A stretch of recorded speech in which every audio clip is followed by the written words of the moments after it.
আলহামদুলিল্লাহ, প্রশংসা আল্লাহ তাআলার জন্য যে মহান রব্বুল আলামিন আমাদেরকে প্রত্যেক জুমানে আজকের জুমাতেও সার্বিক নিরাপত্তা এবং সুস্থতার সাথে তার পবিত্র ঘরে আসার তৌফিক দিয়েছেন।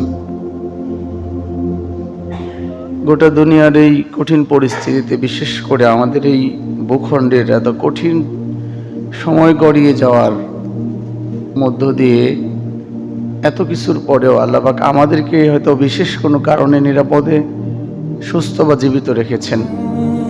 যে আল্লাহ কারীম এত মানুষের মৃত্যুর পরে, এত কঠিন পরিস্থিতির পরেও আমাদেরকে এখনো বাঁচিয়ে রেখেছেন, সুস্থ রেখেছেন, নিরাপদে রেখেছেন এবং তার ঘরে আরও একটি জুমা আদায় করার তৌফিক দান করছেন। সে আল্লাহ কারীমের দরবারে হৃদয় থেকেই বাস্তবেই শুকরিয়া আদায় করছি। আলহামদুলিল্লাহ, আলহামদুলিল্লাহ। ইয়া রাব্বি লাকাল হামদু কামা ইয়ানবাগি লিজালালি ওয়াজহিকা ওয়া আযীমি সুলতানিক। সুবহানাল্লাহিল আযীম ওয়া বিহামদিহি, সুবহানাল্লাহি ওয়া বিহামদিহি, সুবহানাল্লাহিল আযীম, সুবহানাল্লাহি ওয়া বিহামদিহি আদাদা খালকিহি ওয়া রিদা নাফসিহি ওয়া জিনাতা আরশিহি ওয়া মিদাদা কালিমাতিহি। অতঃপর আমাদের প্রিয় রাসূল, আমাদের চূড়ান্ত এবং শেষ নবী, গোটা পৃথিবীর জন্য আদর্শ, শ্রেষ্ঠ রাষ্ট্রনায়ক, শ্রেষ্ঠ নেতা, শ্রেষ্ঠ মডেল, গোটা দুনিয়ার একেবারে চূড়ান্ত নবী, চূড়ান্ত রাসূল জনাবে মুহাম্মদুর রাসূলুল্লাহ সাল্লাল্লাহু আলাইহি ওয়াসাল্লামের প্রতি হৃদয় থেকে সালাত এবং সালাম পেশ করছি। আল্লাহুম্মা সাল্লি আলাইহি, আল্লাহুম্মা বারিক আলাইহি। বাবা আদম আলাইহিস সালাতু ওয়াস সালাম থেকে অদ্যবধি পর্যন্ত সমস্ত মুমিন নারী পুরুষদের জন্য দোয়া করছি, আল্লাহ কারীম বরজাখ জীবনে তাদের উপর রহম করুন। আল্লাহুম্মা আমিন। আল্লাহুম্মা সাল্লি আলাইহিম, আল্লাহুম্মা বারিক আলাইহিম।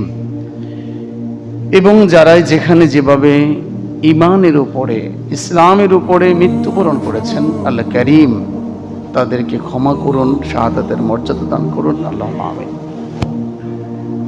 সম্মানিত উপস্থিতি, আজকের জুমাতে আমরা আমাদের আলোচনার পিতামাতা সম্পর্কে, সালাত সম্পর্কে আর নেশা সম্পর্কে একটু সারাংশ পেশ করে সমসাময়িক বিষয়ে পবিত্র কোরআন সুন্নাহর আলোকে খুব গুরুত্বপূর্ণ দু চারটি কথা পেশ করার চেষ্টা করব ইনশাআল্লাহ তাআলা।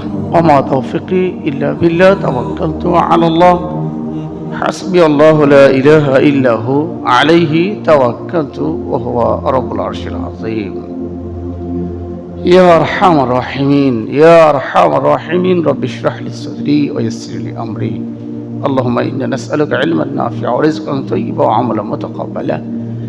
ইয়া আরহামার রাহিমিন, আউযু বিল্লাহিল আযীম বিওয়াজহিল কারীম ওয়া বিসুলতানিহিল কাদীম মিনাশ শাইতানির রাজীম। ইয়া আরহামার রাহিমিন, ইহদিনাস সিরাতাল মুস্তাকিম। ربنا لا تزغ قلوبنا بعد إذ هديتنا وهب لنا من لدنك رحمة إنك أنت الوهاب. اللهم إنا نجعلك في نحورهم ونعوذ بك من شرورهم يا أرحم الراحمين. أما بعد. সম্মানিত উপস্থিতি, পিতামাতার ব্যাপারে সূরা লুকমান থেকে গত জুমায় আমরা আলোচনা করেছিলাম যে তোমার মা তোমাকে কষ্টের পর কষ্ট করে গর্ভধারণ করেছেন এবং 2 বৎসর দুধ পান করিয়েছেন। সুতরাং আমি আল্লাহর শুকরিয়া আদায় করো এবং পিতা মাতার শুকরিয়া আদায় করো। তো পিতা মাতা এই দুনিয়ার একমাত্র এমন সম্পদ যারা দুজন আমাদের জান্নাত অথবা জাহান্নামে যাওয়ার অন্যতম কারণ। পিতামাতার সাথে সৎ আচরণের মাধ্যমে মানুষ জান্নাত লাভ করে। কঠিন গুনাহগার মানুষও গুনাহ থেকে মুক্তি হতে পারে, আল্লাহ কারীমের রিজামন্দি হাসিল করতে পারে।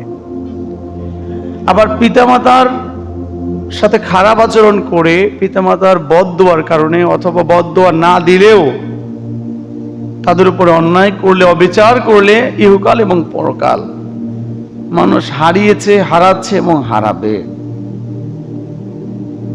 বিশেষ করে যারা বাবার সাথে বেয়াদবি করে, মায়ের উস্কানিতেও অনেক বাড়িতে এরকম হয়। মায়ের উস্কানিতেও অনেক সন্তান বাবার সাথে বেয়াদবি করে, এই ঘটনাও সত্য। যেহেতু মায়ের হাদিসটা সমাজে খুব প্রচলিত হয়েছে, মায়ের পায়ের নিচে আমাদের জান্নাত আছে, এই হাদিসটা সমাজের মানুষ খুব ভালো মতো জেনেছে। কিন্তু বাবা যে জান্নাতের মাঝখানের দরজা এবং বাবার অধীনেই মা এবং আমরা, বাবা যে জান্নাতের মাঝখানের দরজা, বাবার অধীনেই মা এবং আমরা, এই কথাটা তেমন একটা প্রচার হয়নি, অথবা আমরা ওইভাবে গুরুত্ব দেইনি যে বাবা জান্নাতের মধ্যবর্তী দরজা আর বাবার অধীনেই আমার মা। তো আমি নিজেও বাবার সাথে বেয়াদবি করলাম, মাকে উস্কিয়ে দিলাম, অথবা আমার মাও আমার বাবার সাথে বেয়াদবি করলো, আমাকে উস্কিয়ে দিল, তাহলে এই অপরাধে একদিকে আমার মা ধ্বংস হচ্ছে, একদিকে আমিও ধ্বংস হচ্ছে। ইসলামে পিতামাতার যে মর্যাদা দেওয়া হয়েছে, এটা যদি আমরা রক্ষা করি লাভটা আমাদেরই হবে, কারণ আমরাও আমাদের সন্তানদের কাছ থেকে ভালো কিছু আশা করতে পারবো। আল্লাহ কারীম যেন আমাদের অন্তরে তার পক্ষ থেকে হিদায়াত দান করেন। বিশেষ করে যে সমস্ত বউয়েরা, মায়ের জাতিরা, বোনের জাতিরা নিজের শ্বশুর শাশুড়ির সাথে ভালো আচরণ করে না, এর মাধ্যমে নিজের স্বামীকেও ধ্বংস করছে, অভিশপ্ত করছে, নিজের স্বামী এবং সন্তানদের ভবিষ্যৎ নষ্ট করছে শ্বশুর শাশুড়ির সাথে বেয়াদবি করে। মানুষ যে কেন বুঝতে পারছে না, পিতামাতা এমন স্পর্শকাতর ব্যাপার যেখানে আঘাত করলেই সবারই বিপদ। মানুষ কেন যেটা বোঝে না, আমার বোনেরা যে কেন বুঝে না যে আমি আমার শাশুড়ির সাথে বেয়াদবি করি, শ্বশুরের সাথে বেয়াদবি করি, আমার স্বামীকে উস্কিয়ে দেই, এতে কি হবে? আমার স্বামী ধ্বংস হবে, আমার স্বামীর সম্পদ ধ্বংস হবে, এর মাধ্যমে আমিও তো এক সময় হতভাগিনী হয়ে রাস্তায় ঘুরে বেড়াবো। এটা মাথায় একবারও কাজ করে না। যদি আমি আমার শ্বশুর শাশুড়ির সাথে বেয়াদবি করি, তাহলে আমার শ্বশুর শাশুড়ি আমার স্বামীর উপরে অভিশাপ দেবে, আমার স্বামীর উপরে অসন্তুষ্ট থাকবে, ভাববে যে ছেলের বউয়ের কারণে আমার ছেলেটা নষ্ট হয়েছে। কেন যে মহিলারা এটাও বুঝে না আল্লাহ ভালো জানে। অথচ নিজের স্বামীকে ভালো রাখার জন্য, নিজের স্বামীর নিরাপত্তার জন্য একজন স্ত্রী কি না করে, জীবন দিতেও প্রস্তুত।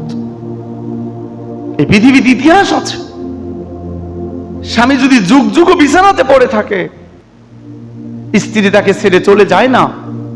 অধিকাংশ স্ত্রীরা স্বামীর বিপদের দিনে অবশ্যই পাশে এসে দাঁড়ায়, নিজের গহনা বিক্রি করে, নিজের জায়গা জমিন থাকলে, নিজের বাবা মায়ের কাছে কিছু থাকলে এনে সেটা স্বামীকে দেয়। এটা কিন্তু সত্য কথা। নিজের স্বামীকে ভালো রাখার জন্য স্ত্রী অনেক কিছু করে, অথচ স্বামীর মা বাবার সাথে, স্বামীর কারণেও তো একটু ভালো আচরণ করা উচিত ছিল। আল্লাহ যেন আমাদের তৌফিক ইনায়েত করেন। যাদের মা বাবা মারা গিয়েছে, আমরা যেন রব্বির হামহুমা কামা রব্বায়ানি সগীরা, অথবা জীবিত থাকলেও আমরা এই দোয়া অধিক পরিমাণে যেন করতে পারি, পিতামাতার জন্য সাদকায়ে জারিয়া করতে পারি। নিজের শ্বশুর শাশুড়ি, নিজের পিতামাতা, এই সবগুলো বিষয়ই একই সূত্রে গাঁথা। আমি আমার শ্বশুর শাশুড়িকে পিতামাতা মনে না করলে লাভ কি হবে? আমার স্ত্রী তো ওনারা পিতামাতা। আমার স্ত্রী আমার বাবা মাকে যদি না মনে করে কিছু, ওনারা তো আমার মা বাবা, ঘুরে ফিরে তো একই হলো।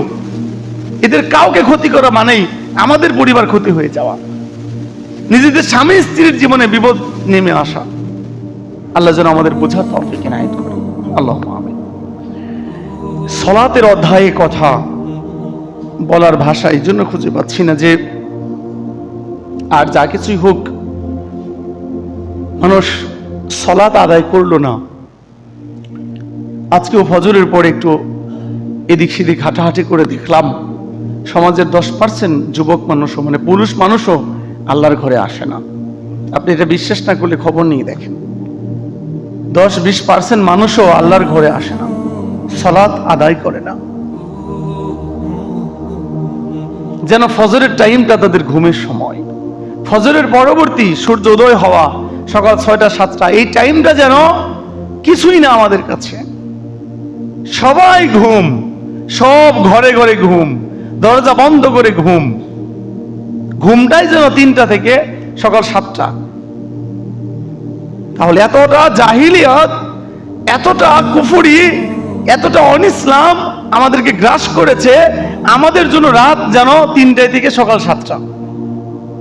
এই সময় সবকিছু নীরব, নিস্তব্ধ, ঘুমে বিভোর সবাই। অথচ ফজরের পরে প্রত্যেকটা ঘরে ঘরে কোলাহল থাকবে, কোরআন তেলাওয়াতের আওয়াজ থাকবে, মক্তবে মক্তবে কায়দা নিয়ে বসবে, ঘরে ঘরে কায়দা পড়তে বসবে, বাচ্চারা চিল্লাচিল্লি করবে, আওয়াজ করবে। আমার আপনার সবার ঘরে ঘুম আর ঘুম, বাচ্চাদের ঘুম, বাচ্চার মায়ের ঘুম, সবার ঘুম। যেন রাত শুরু হয়েছে 3টা থেকে সকাল 7টা-8টা। আস্তাগফিরুল্লাহ। সালাত পরিত্যাগ করার কারণে ব্যক্তি কাফের হয়ে যাচ্ছে, ইসলাম থেকে বেরিয়ে যাচ্ছে, ঈমান নষ্ট হয়ে যাচ্ছে। এই কোনো বিষয়ই তেমন কোনো গুরুত্বই আসছে না, মাআযাল্লাহি মিন যালিক। অথচ কালেমার পরে সালাতের উপরে আর কোনো বড় ফরজই আল্লাহ আমাদেরকে দেন নাই। কালেমার পরে সালাতের চাইতে আর এত বড় ফরজ আর কিছুই আমাদেরকে আল্লাহ দেন নাই। কালেমা পড়েছ, সালাত পড়তেই হবে, এর বিকল্প কোনো ব্যবস্থা নেই। আল্লাহ কারীম তার তরফ থেকে যেন মুসলিম উম্মার উপরে, মুসলিম সমাজের উপরে, আমাদের অন্তরের উপরে আল্লাহ কারীম যেন তার পক্ষ থেকে দয়া করেন, আমরা যেন 5 ওয়াক্ত সালাত আদায় করতে পারি। আল্লাহুম্মা আমিন। পরিশেষে যে মাদকের কথা থাকলো, এটা সামাজিক রাষ্ট্রীয় ব্যাধি। এটা যদি আসলে ক্ষমতাসীন মানুষেরা আশ্রয় প্রশ্রয় না দেয়, উৎপাদন না করে, প্রক্রিয়া না করে, এটা 100% বন্ধ হয়ে যাবে। এই একটা জিনিস যেটা দুর্বল মানুষের হাতে না, শুধু সবল মানুষের হাতে। দুর্বল চাইলে এটার ফ্যাক্টরি করতে পারবে না। মায়ানমার থেকে এবং প্রতিবেশী রাষ্ট্র থেকে আমদানি করতে পারবে না, একটা রিকশাওয়ালার পক্ষে অসম্ভব। বিদেশি রাষ্ট্র থেকে মাদক আমদানি করা, নিজের দেশেই মাদক তৈরি করা দুর্বলের পক্ষে অসম্ভব। স্রেফ এটা শিক্ষিত, ক্ষমতাশীল, প্রভাবশালী মানুষের পক্ষে সম্ভব। আজকে তারা কোথায়? যারা হাজার হাজার, কোটি কোটি অসহায় গরিব মানুষের জীবন এই নেশা দিয়ে ধ্বংস করেছে। হাজার হাজার, লাখ লাখ স্কুল কলেজ মাদ্রাসা পড়ুয়া ছাত্রদের জীবন ধ্বংস করেছে। ঘরে ঘরে ইচ্ছাকৃতভাবে ক্ষমতার জোরে, পাওয়ারের জোরে, অস্ত্রের জোরে ঘরে ঘরে পৌঁছিয়ে দিয়েছে। কোন মাদকের ব্যবসা গরিবের পক্ষে করা সম্ভব না, এটা অসম্ভব। স্রেফ ক্ষমতাসীনদের পক্ষে অস্ত্র, মাদক সহ যাবতীয় বড় বড় খারাপ জিনিস একমাত্র তাদের পক্ষেই সরানো সম্ভব। আজকে হাজার কোটি টাকা একদম ধ্বংস স্তূপ হয়ে পড়ে আছে। তো মাদকের ব্যাপারে আমি শুধু এতটুকুই বলতে চাচ্ছি, আমরা যারা সাধারণ মুসলমান, সাধারণ নাগরিক, সাধারণ মানুষ, আল্লাহ কারীম তো এতটুকু জ্ঞান দিয়েছেন, এটা ক্ষতি। আল্লাহ এটা শয়তানের কাজ বলেছেন। কোন মানুষের পক্ষে মাদক, জুয়া, মূর্তি এগুলো তৈরি করা, প্রচার করা, বিক্রি করা সম্ভব না, মানুষের পক্ষেই সম্ভব না। ইন্নামাল খামরু ওয়াল মাইসিরু ওয়াল আনসাবু ওয়াল আজলামু রিজসুম মিন আমালিশ শাইতান। একেবারে মদ, জুয়া, মাদক, জুয়া, লটারি সহ মূর্তি এগুলো মানুষেরই কাজ না। আল্লাহ বলেন রিজসুম মিন আমালিশ শাইতান, এগুলো শয়তানের কর্মকাণ্ড। মূর্তি তৈরি করা মানুষেরই কাজ না। নেশা করা, নেশা বিক্রি করা এটা মানুষেরই কোনো কাজ না।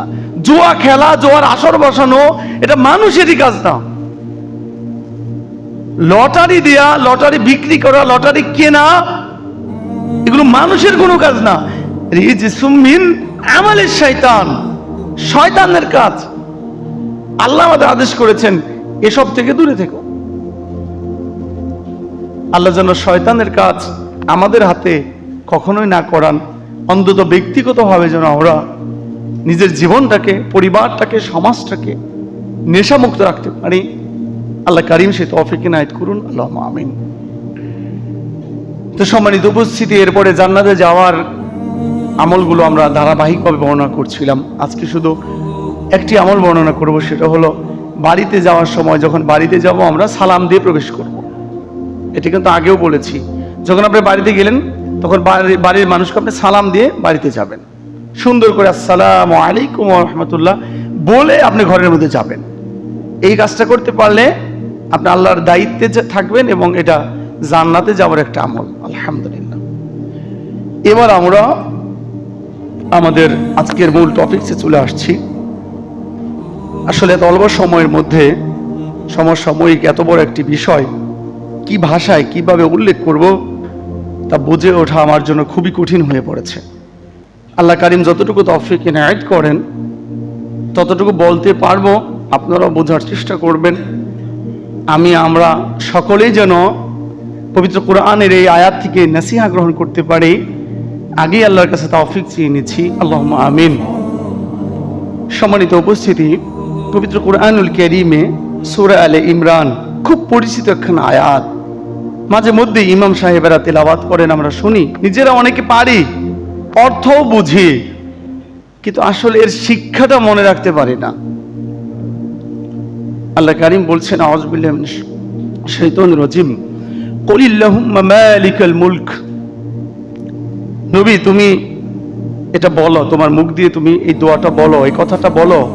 কি বলবো? আল্লাহুম্মা মালিকাল মুলক, প্রতিপালক হে আল্লাহ, আপনি কেবলমাত্র রাজত্বের মালিক, রাজত্বের স্থায়ী মালিক আপনি। মানুষটা হলো গাধার মতো, কামলার মতো, বদলির মতো বহনকারী। জমিন আল্লাহর, আমরা ভাড়াটে একজন, সাময়িক। রাজত্ব আল্লাহর, মানুষ এই বোঝা বহন করে, আল্লাহ তাকে পরীক্ষা নেন। নবী, তুমি বলো আল্লাহুম্মা মালিকাল মুলক, হে আল্লাহ, আপনি স্রেফ রাজত্বের মালিক। তুতিল মুলকা, আপনি রাজত্ব দান করেন মান তাশা, যাকে ইচ্ছে তাকে। 120 টাকা 220 টাকার একটা শার্ট পরে দুপুরে একটা পাউরুটি খেয়ে রাস্তায় যে কথা বলেছে, আল্লাহ তাকে চাইছে রাজা বানিয়ে দিয়েছে। যার পরনে 120 টাকার গুলিস্তানের শার্ট, দুটি একটা পাউরুটি খেয়ে যে আন্দোলন করছে, সে যে কখনো কারো গাড়িতে চলবে, রাজকীয় বাড়িতে থাকবে, তাকে গার্ড অফ অনার দিবে, এটা তো সে তার জন্মে কেন, তার গোটা জীবনের কেন, গোটা দুনিয়াও কল্পনা করে নাই। যার গায়ে 120 টাকার শার্ট, সত্যি গুলিস্তানে 100 টাকা 120 টাকায় ভালো শার্ট পাওয়া যায়। আল্লাহর যাকে ইচ্ছে তাকে ধরে এনে রাজত্ব দিবেন। রাজত্ব আল্লাহর, তিনি যাকে চাইবেন। এখানে চাওয়া, এখানে যোগ্যতার কোনো বিষয় নাই। রাজত্ব যোগ্যতার জোরে কেউ পায় না, এটা আল্লাহর চাওয়াতে পায়। নবুয়ত যোগ্যতা দিয়ে কেউ পায় নাই। যারা নবী হয়েছেন তাদের কি যোগ্যতা তিনি তারা নবী হয়েছেন? আমি মায়ের পেটে জন্ম নিয়েছি, উনি মায়ের পেটে জন্ম নিয়েছেন। আল্লাহ ওনার নাম লিস্ট করেছেন, উনি নবী। আমার নাম লিস্টে উম্মত, আমি উম্মত। আল্লাহ তার বান্দাদের মধ্যে কাকে কোনটা দিবেন, কি বন্টন করবেন, এটা সির্ফ আল্লাহর পাকের ব্যাপার। আল্লাহ বলছেন যে যাকে তিনি চান তিনি রাজত্ব দান করবেন। ওয়াতানজিউল মুলকা মিম্মান তাশা, আর যার থেকে ইচ্ছে করবেন রাজত্বটা, ক্ষমতাটা কেড়ে নেবেন। এটা আল্লাহ কেড়ে নেবেন, মানুষ পারবে না। এই কাজ মানুষের না, আল্লাহ এটা নেবেন। আল্লাহ কাউকে দেবেন, আল্লাহ কারো কাছ থেকে নেবেন। এই ক্রেডিটটা কেউ যেন নিজেদের উপরে না আনে। রাজত্ব দেওয়া স্রেফ আল্লাহ পাকের কাজ, রাজত্ব নেওয়া স্রেফ আল্লাহ পাকের কাজ। তিনি তার বান্দাদের মধ্য থেকে যাকে চান তাকে দেবেন, যার কাছ থেকে চান তার কাছ থেকে নিয়ে নেবেন। 1450 বছরের উপরে হয়েছে এই কোরআন এসেছে দুনিয়ায়। ওই সময় এই আয়াতটা যতটুকু প্রযোজ্য ছিল, ওই এলাকার ওই মানুষের অনেকের জন্য এই আয়াতের তর্জমা মূল শান বুঝতে একটু কঠিনও ছিল। রাজত্বের হিরিক, ক্ষমতার হিরিক আরবের বেদুইনরা এতটা বুঝে নাই। কিন্তু মনে হচ্ছে যে এই আয়াতটা যেন আজকে 9 তারিখে নাজিল হয়েছে, 2024-এর আগস্টের 8 তারিখে যেন এই আয়াত নাজিল হয়েছে। এই আয়াতটা 2024-এর আগস্টের 8 তারিখের জন্য যেন আজকে আসছে, এরকম জীবন্ত। এটাই কোরআন। কারণ ক্ষমতা এবং রাজত্বের মর্ম আরবের মানুষের চাইতে 2024-এর মানুষ অবশ্যই বেশি বুঝবে। তারা এটার আশ্চর্যজনক চেহারা দেখেছে। এমন আশ্চর্যজনক চেহারা ওই আরবের বেদুইনরা কোনোদিন দেখে নাই। আসমান এবং জমিনের রহস্য, গ্যালাক্সি আর বিভিন্ন গ্রহ উপগ্রহের রহস্যের কথা কোরআনে আসছে, কিন্তু মেষ পালনকারী আরবের অনেকেই ওই আকাশ এবং জমিনের এত রহস্য দেখে যাওয়ার সুযোগ পায় নাই। 2024-এর মানুষরা বিজ্ঞানের কারণে যেটা দেখছে। কোরআনে এইরকমই একটা কোরআন, দিন যাবে, এটার জীবন্ত, এটার বাস্তবতা, এটার উদাহরণ, এটার প্রত্যেকটা আয়াত এবং প্রত্যেকটা কথা এমন ভাবেই মিলবে। ঠিক এমন সময় আসবে চোরের হাত এই বাংলার জমিনে কাটবে, ওই সময় এটা ওইরকম জীবন্ত মনে হবে। এমন সময় আসবে বিবাহিত জিনাকারীদেরকে জুমার নামাজের পরে মসজিদের সামনে পাথর মেরে হত্যা করা হবে। এটা এই বাংলার জমিনে এইরকম ভাবে উপযুক্ত হবে ইনশাআল্লাহ, এতে কোনো সন্দেহ আমি করি না। এই কাঠের মিম্বারে দাঁড়িয়ে 11 বছর যাবৎ যেটা বলছি, এভাবেই হচ্ছে, হবে ইনশাআল্লাহ। এই ইপিজেডের জমির কথা যেটা বলেছি, এর একটা চুলো ব্যতিক্রম হবে না ইনশাআল্লাহ। যারা যেখান থেকে যেভাবে অন্যের সম্পদ লুট করেছে, লাথি মেরে হকদারকে বের করে দিয়েছে, আল্লাহর কসম খেয়ে আমি এই কাঠে দাঁড়িয়ে একাধিক দিন বলেছি, এরা কেউ হজম করে মরতে পারবে না। আমি শেষ রিকোয়েস্ট করেছিলাম তাদেরকে ডেকে এনে হাতে ধরে অন্তত ক্ষমা চান, আমিও বুঝাবো তাদেরকে, তারা ক্ষমা করে দেবে। আমাকে তারা বলেছে হুজুর অন্তত তাদেরকে বলেন মাপ চাওয়ার জন্য, কিন্তু তারা মাপ চায় নাই। আপনি ভাববেন না আমার সেই সময় আছে যে আমি রাজনীতি নিয়ে কথা বলি, দেশ বিদেশের কথা বলি, আমি একেবারে ঘরের কথা বলি এবং আপনার কথা বলি। বিদেশ থেকে স্বামী টাকা পাঠিয়েছে, স্ত্রী নিজের নামে করে নিয়েছে, আমি কথা আলোচনা করি, এটাও জুলুম। স্বামী টাকা পাঠিয়েছে, জমিটা স্বামীর নামে হবে, স্ত্রী বেঈমানি করেছে, এটাও জুলুম, এটা আমি আলোচনা করেছি। রানা প্লাজার দিনও আমি আলোচনা করেছি, মাস্ক পরে যারা সালাত পড়ে ওই দিন আমি আলোচনা করেছি। নোয়াগাঁয়ের মধ্যে মিয়া সাহেবের বাড়ির মতো জায়গাতে যেদিন নাটক হয়েছে ওই দিন আমি আলোচনা করেছি। পাঠ্যপুস্তকের মধ্যে যেদিন বানর শকরের আলোচনা এসেছে এই মিম্বারে দাঁড়িয়ে আলোচনা করেছি।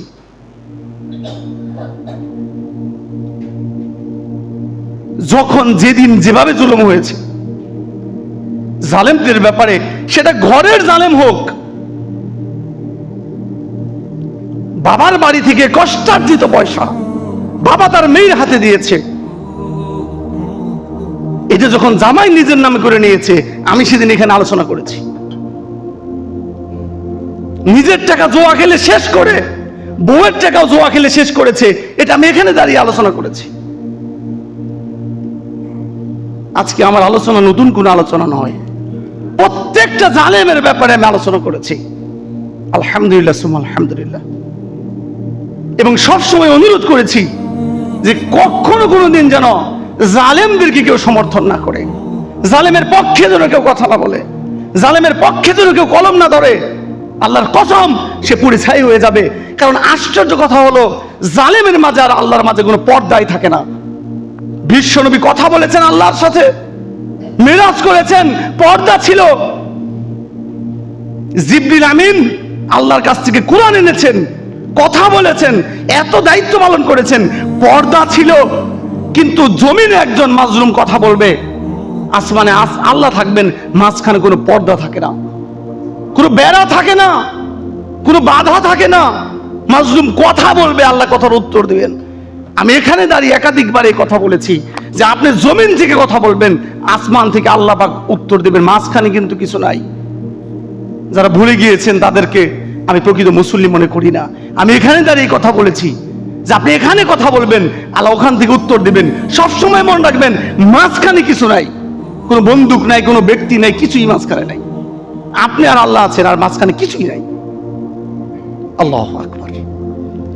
তাহলে যে কোনো প্রকারের জালেম, যে কোনো প্রকারের জালেম, ঘর থেকে পৃথিবী পর্যন্ত সকলের জন্য এই আলোচনা, যে কোনো প্রকারের জালেমকে আল্লাহ ধ্বংস করবেন। সেটা স্বামী স্ত্রীর মধ্যে হোক, পিতা পুত্রের মধ্যে হোক, ভাই ভাইয়ের মধ্যে হোক, সমাজে হোক, রাষ্ট্রে হোক, পৃথিবীতে হোক। জালেমদের শেষ পরিণাম আল্লাহ কোনোদিন স্বাভাবিকভাবে দেন নাই, এটা পৃথিবীর ইতিহাসে ঘটে নাই। আল্লাহু আকবার। তো আল্লাহ চান যাকে ইচ্ছে তার থেকে ক্ষমতাকে ছিনিয়ে নেন। এরপর আল্লাহ বলছেন যে অত ইজ্জু মান তাশা ওয়া তুযিল্লু মান তাশা, আল্লাহ যাকে চান তাকে তিনি সম্মানিত করেন, আল্লাহ যাকে চান তাকে তিনি অপমানিত, লাঞ্ছিত, বেইজ্জত করেন। এটা আল্লাহ পাকের ইচ্ছা। বিয়াদিকাল খাইর, আল্লাহ গো তোমার হাতেই সমস্ত কল্যাণ নিহিত রয়েছে। ইন্নাকা আলা কুল্লি শাইইন কাদির, সবকিছুর উপরে কেবল তোমার ক্ষমতায় চলমান রয়েছে, চলমান থাকবে, তুমি সবকিছুর উপরে ক্ষমতাশীল। এরপর আল্লাহ কিছু উদাহরণ দিয়েছেন, তুলিজুল লাইলা ফিন নাহারি ওয়া তুলিজুন নাহারা ফিল লাইল। আল্লাহ পাক যেমন কি করেন, রাতকে তার দিনের মধ্যে প্রবেশ করিয়ে দেন, দিনটাকে রাতের মধ্যে। ওয়া তুখরিজুল হাইয়া মিনাল মাইয়িত, একটা জীবনকে মৃত জিনিস থেকে বের করে আনেন, আবার একটা জীবন থেকে মৃত্যুটা টেনে বের করে নিয়ে যান। এই যে এগুলো যেমন সত্য, একটা ডিম থেকে মুরগির ছানা ফুটবে। আমি মুসাফির, জীবন্ত মানুষ, লা ইলাহা ইল্লাল্লাহ, লা ইলাহা ইল্লাল্লাহ, আমার রূহটা এখান থেকে বেরিয়ে যাবে। এই জিনিসগুলো যেমন ডিম থেকে মুরগির বাচ্চা ফুটতে যেমন দেখলাম, একটা হাতি মরে যেতে যেমন দেখলাম, একটা মানুষ মরে যেতে যেমন দেখলাম, এই জিনিসটা যেমন রাত দিন হয়, দিন রাত হয়, এইটা যেমন ওই আগের কথাগুলো এরকম। যাকে চান ইজ্জত দিবেন, যাকে চান বেইজ্জত করবেন, যাকে চান ক্ষমতা দিবেন, যার কাছ থেকে চান ক্ষমতা কিনিয়ে নেবেন। আলোচনা আগেরটা, পরেরটা উদাহরণ চোখ দিয়ে দেখিয়ে দিচ্ছেন আল্লাহ, সবকিছু এরকম হবে। আল্লাহু আকবার আছিম। এরপর আল্লাহ বললেন ওয়া তারযুকু মান তাশাউ বিগাইরি হিসাব, আল্লাহ যাকে চান তাকে অগণিত, মানে আসলে চিন্তার বাহির থেকে আল্লাহ তাকে সম্পদ দান করবে। তো এখন আমরা যারা আজও পর্যন্ত আল্লাহকে ওইভাবে বুঝলাম না, এই সময়টা মানে আল্লাহকে চেনার, আল্লাহ আসলে কে, আল্লাহ পাকের পরিচয় কি, এইটা বোঝার জন্যই হয়তো আল্লাহ আপনাকে আমাকে হায়াত দিয়েছিলেন। না হলে পৃথিবীর ইতিহাসে যা লেখা হয়নি, মানুষ যেটা কখনো কাল্পনিক কোনো মুভিতে কল্পনা করেনি, এরকম ঘটনা, এরকম বিষয়, এত আশ্চর্যজনক ঘটনা আপনি চোখ দিয়ে দেখে যেতে পারবেন, যেগুলো কোনো মুভিতে কেউ কল্পনা করেও বানায় নাই, কোন উপন্যাসে কেউ কাল্পনিক উপন্যাসও লেখে নাই। এইরকম জিনিস চোখ দিয়ে দেখলেন, চোখ দিয়ে দেখলাম। তাহলে এখান থেকে আমি কি বুঝলাম? অন্যের সমালোচনা করা, অন্য মানুষের মাথা কামানো না। এখান থেকে আপনি এটা বুঝবেন যে যে স্ত্রীর সাথে আপনি খারাপ আচরণ করছেন, যে ভাইয়ের সম্পদ অন্যায়ভাবে নিয়েছেন, এমনও হতে পারে যে ওই স্ত্রীর সামনে আপনি কাঁদতে কাঁদতে পচে মরবেন, তখন স্ত্রী ধিক্কার দিয়ে আপনার কথা বলবে, পেশাব পায়খানা পরিষ্কার করবে না।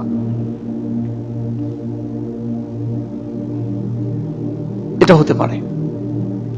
যে মানুষের উপরে জুলুম করে সম্পদ চুষে নিয়েছেন, ওই মানুষটাকে আল্লাহ এত সম্পদশালী করবেন, এতটা ক্ষমতা দিবেন, আর আপনি তার কাছে ভিক্ষুকের মতো হাত পেতে ভিক্ষা করে মারা যাবেন, এটা হতে পারে।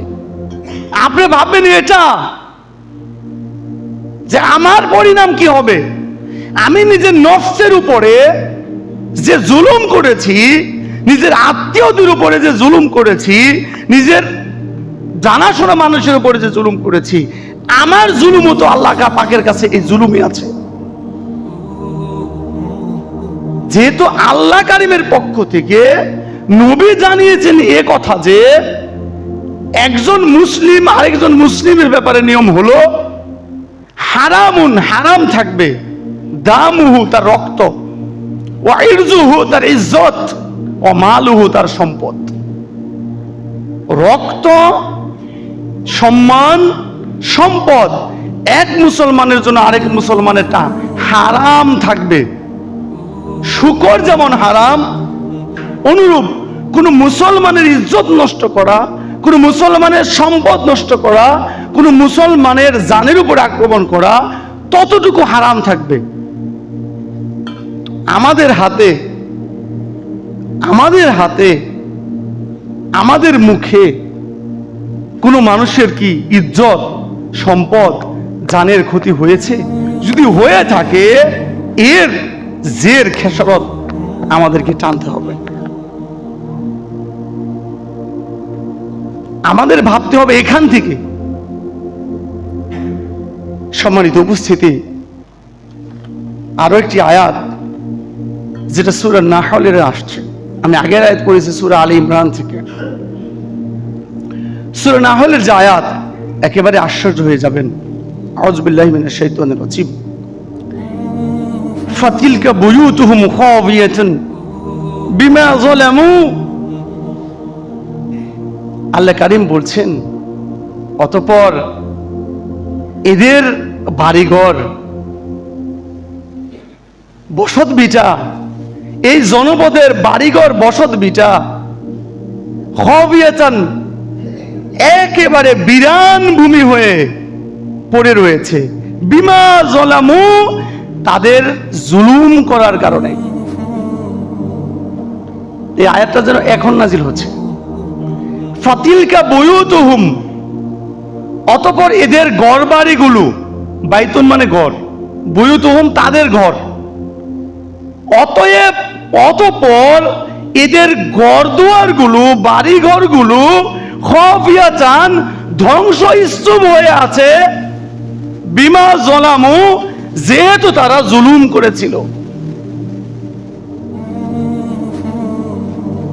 ইন্না ফি যালিকা লাআয়াতান লিকাওমিন ইয়ালামুন, নিশ্চয় এই সব ঘটনায় মহা নিদর্শন রয়েছে তাদের জন্য যারা জ্ঞানী। এই যে একটা ছোট্ট একটা শর্তেই পেশ খেয়ে গেল ঘটনা। আল্লাহ বলছেন জালেমদের বাড়িঘরগুলো বিরান ভূমি হয়ে থাকবে, মানুষ বুঝতেও পারবে না কোনোদিন এখানে কেউ বসবাস করেছে। মানুষ ধিক্কার দিবে, নিন্দা করবে, অভিশপ্ত মনে করবে। জুলুমের কারণে এটা ঘটবে। কিন্তু এই ঘটনা থেকে নিদর্শন মানে শিক্ষাটা কেবল তারাই গ্রহণ করতে পারবে যারা জ্ঞানী। এই যে যারা জ্ঞানী, জ্ঞানী ছাড়া বাদ বাকি মানুষ এই ঘটনা মনে রাখবে না, এখান থেকে কিছুই শিক্ষা নেবে না। সমস্যাটা হলো এখানে। একটা গাধা, একটা গরু, একটা ছাগল খায়, লাদায় খায়, লাদায় ঘুমায়। বিরাট একটা বাঘ দেখছে, খুব দৌড়াদৌড়ি করছে, এটা নিয়ে গাধা এক বছর টেনশন করে না। একজনে দুটো বাড়ি দিয়েছে একটা গরুরে, এটা নিয়ে গরু 3 দিন মন খারাপ করে ঘরে বসে থাকে না। এতে গরুর কোনো যায় আসে না। কে গরুরে দুটো বাড়ি দিল আর গরুকে দৌড়ান দিছে, এটা গরুর কোনো যায় আসে না। ও খায় আর লাদায় আর ঘুমায়। সেম পৃথিবীতে কি ঘটলো, কেন ঘটলো, ভবিষ্যতে কি ঘটবে, পৃথিবীতে কি ঘটলো, কেন ঘটলো, ভবিষ্যতে কি ঘটবে, এই ঘটনাগুলো ঘটলো কেন, এরকম হলো কেন, এগুলো কেউ মনে রাখবে না, কেউ মনে রাখবে না। আল্লাহ বলছেন ইন্না ফি যালিকা লাআয়াতান লিকাওমিন ইয়ালামুন, এই সমস্ত ঘটনা থেকে রাজপ্রাসাদ বিরানভূমি হয়ে পড়ে আছে ধ্বংসস্তূপ হয়ে পড়ে আছে, তারা জুলুম করেছে এজন্য। তাহলে জুলুমকারীদের ঘর দুয়ার রাজপ্রাসাদ, তাদের আড্ডাখানাটা কোনো একদিন কোনো এক কারণে আল্লাহর পক্ষ থেকে আকাশের আগুন আসুক আর জমিনের আগুন আসুক, এগুলো ধ্বংসস্তূপে পড়ে থাকবে। আয়াত প্রায় 1450-1500 বছর আগের। আমরা 2024-এ পড়ে থাকতে দেখলাম। কিন্তু আল্লাহ বলেন ইন্না ফি যালিকা লাআয়া, এই ঘটনার জন্য এক বিরাট শিক্ষা আছে, কেবল তাদের জন্য যারা জ্ঞানী। এবার তো সমস্যা হয়ে গেল, আমি কি মনে করি যে আমরা এই জ্ঞানীদের অন্তর্ভুক্ত?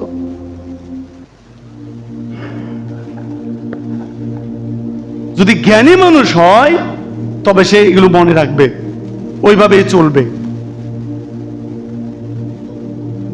জ্ঞানী মানুষরা মনে রাখবে, সেভাবেই চলবে, এই ভয়টা পাবে। এটা কারো সাহস হয় নাই যে একটা ষোড়শী যুবতী তার স্বামীর বিচারের জন্য রাত 12টার সময় একটা থানার মধ্যে যাবে, এই সাহস পায় নাই। তার ইজ্জত নিয়ে ফিরে আসতে সব সময় পারে নাই। একটা ন্যায় বিচারের জন্য কারো রাজদরবারটা খুব বেশি খোলা ছিল না। কে এটা কল্পনা করছে যে কুকুর মেরেও তো মানুষ ঝুলিয়ে রাখে না? আমরা খুব ছোট ছিলাম, 8-9-এ হয়তো বা পড়তাম, পেপার পত্রিকায় দেখছিলাম রাজশাহীতে বাদশা নামের একজন মানুষকে মাইরা একজন আম গাছে ঝুলিয়ে রাখছিল। খুব লেখালেখি হয়েছিল, অনেক কিছু পেপার পত্রিকায় দেখছি আমরা তখন 7-8-এ পড়তাম। এরপর থেকে এই আমার জীবনে আমি আর এরকম কিছু তেমন দেখি নাই, পড়ি নাই। কিন্তু ওনারা কেন ঝুলিয়ে রাখছিল, হয়তোবা জাতি এই কথাটা জানতে পারছে বা পারি নাই।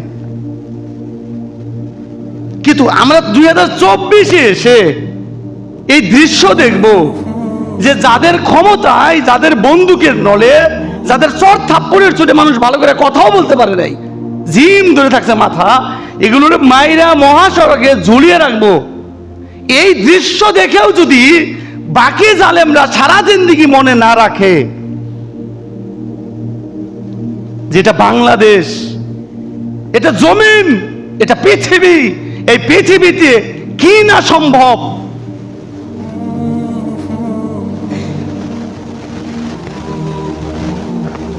তাহলে সেই 20-24 বছর আগের ঘটনা বা আরো আগে কিছু ঘটনা, ওই সময় এইগুলো কি একটা ব্যক্তির ঝুলানিতে মানুষ বর্বরতা, হিংস্রতা, অনেক কিছু মনে করছে। আজকের এগুলো ঝুলানোর পরে কেউ কিছু মনে করে নাই, স্বাভাবিক। তাহলে এমনও হতে পারে যে ওই এলাকার জন্য, ওই ব্যক্তির জন্য ঘটনাটা স্বাভাবিক ছিল, আমরা জানি না। আমাদের এই ঝুলান্তি যদি বিদেশিরা, পৃথিবীর মানুষ দেখে, তারা আমাদের ধিক্কার দিতেছে। কিন্তু কেন ঘটছে এটা এই জমিনের মানুষ জানে। এই কথা থেকেও শিক্ষা রাখেন যে কোন এলাকাতে যে ঘটনা ঘটছে বই পড়ে আর পেপার পড়ে সিদ্ধান্ত নেন না। আমি 11 বছর এই কথা এখানে দাঁড়িয়ে বলেছি। বই, পুস্তক আর পেপার পত্রিকা কখনো আওয়াজ লিখতে পারে না, কান্নার শব্দ বইয়ে লেখা যায় না, জুলুমের চিত্র পেপারে তোলা যায় না। বই লেখা কখনো বাস্তবতা বোঝানো সম্ভব না, পেপার পড়ে বাস্তবতা বোঝানো সম্ভব না, ভিডিও করে সেলফি তুলে আর টিকটক করে আর টেলিভিশনের নিউজের মধ্যে আসল বাস্তবতা বোঝানো কোনোদিনই সম্ভব না। মানুষের কতটুকু আক্রোশ হলে, ঘটনা কতটুকু গড়ালে মানুষ কি করতে পারে এটা ওই মানুষটাই জানে। একজন মানুষ তার স্ত্রীকে কেন টুকরা টুকরা করে ভাসিয়ে দেয়, একজন স্ত্রী তার স্বামীকে কেন টুকরা টুকরা করে ছিটিয়ে দেয়, ওই দৃশ্যটা কি, ঘটনাটা কি ওই ব্যক্তি সে ভালো জানে। তাহলে কি হলে একটা মানুষকে মেরে ঝুলিয়ে রাখতে পারে, এটা আসলে ওই ঘটনার প্রেক্ষাপটের ব্যক্তি ছাড়া বাহিরের মানুষ বুঝতে নাও পারে। এজন্য বারবার আমি আপনাদের অনুরোধ করেছি, পেপার পত্রিকা, টেলিভিশন, মানুষের সংবাদ, মানুষের নিউজ আর বই পুস্তক পড়ে পৃথিবীর আসল ইতিহাস বুঝে ওঠা অসম্ভব হতে পারে, পুরোপুরি সম্ভব নাও হতে পারে। ডুব দিয়া উঠে ওখানে আরাম ফুর্তি করবো, আর ওর 5 স্টার হোটেলটা পুইরা ভিতরের সাধারণ পাবলিক মাইরা নতুন করে আপনি যে পাপ করলেন, এই পাপের খেসারত আরো ভয়াবহ। সম্পত্তি, বাড়ি ভিটা ধ্বংস হয়েছে, এটা অত্যন্ত দুঃখজনক ঘটনা। এবং অনেকেই শত্রুতাবশত আমরা 71 দেখি নাই, 75, 72 কিছু দেখি নাই। যতটুকু আজ করতে পারছি ততটুকু হলো, মূল ঘটনার সময় যত মানুষ না মরছে তার 10 গুণ মানুষ পরে মরছে, খালি শত্রুতা করে খুঁচাতে দেখাই দিছে ওই রাজাকারা ছিল, ওই আছিল, ওই আছিল, খালি গুলি কর। সেম ঘটনা আমরা দেখলাম। কি এক আশ্চর্য ঘটনা! ঘোলা পানিতে কত কিছু মানুষ তালাশ করলো। ব্যক্তিগত শত্রুতা, জায়গা জমিনের শত্রুতা, দলীয় শত্রুতা, পারিবারিক শত্রুতা সব গুল করে একটা খুনের রাজ্য কায়েম করার চেষ্টা করলো। আল্লাহ কারিম যেন তাদেরকেও ধ্বংস করে, তাদেরও বিচার করে, যারা এই সুন্দর জনপদকে ধ্বংস করার চেষ্টা করে। আমি বিশেষভাবে অনুরোধ করবো, এটা পাঁচবাড়িয়া দীর্ঘ 11 বছর হলো আমি এখানে অবস্থান করছি। একটা কথা পরিষ্কার বলতে চাচ্ছি যে কার কি ধর্ম, কর্ম, রাজনীতি তা আমার বোঝার কোনো সময় নাই, দরকার নাই। এই জমিনটার মধ্যে যেন কোনো অরাজকতা না হয়, কারো বাড়ি বেটে ধ্বংস না হয়, কোনো ধরনের হাঙ্গামা না হয়, পরিণাম ভালো হবে না। আমি কাঠের মিম্বারে দাঁড়িয়ে বললাম, এটাই কথা শেষ, এটাই কথা প্রথম। অন্তত আমার এই গ্রামের মধ্যে যদি কোনো রাজনৈতিক ক্ষমতা প্রয়োগ করে কেউ কোনো বাড়াবাড়ি করে, কোনো জুলুম অত্যাচার করে, কারো বাড়ি বেটে ধ্বংস করে, ভাঙচুর করে, আল্লাহ পাক রব্বুল আলামিন তাকে ছাড়বেন না। বহু কষ্ট করে, বহু কিছুর পরে সমাজটা অন্তত এতটুকু পর্যন্ত আসছে। কোনো অবস্থাতেই মনে রাখবেন, এরা প্রত্যেকেই আমার গ্রামবাসী, এরা আমার সমাজের, এরা আমার বাড়ির, এরা আমার আত্মীয়, এরা প্রতিবেশী।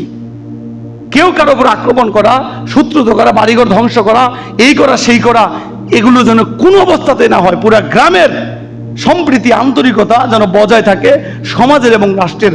আল্লাহ কারিম যেন আমাদেরকে সেভাবে চলার তৌফিক ইনায়েত করেন। আল্লাহুম্মা আমিন।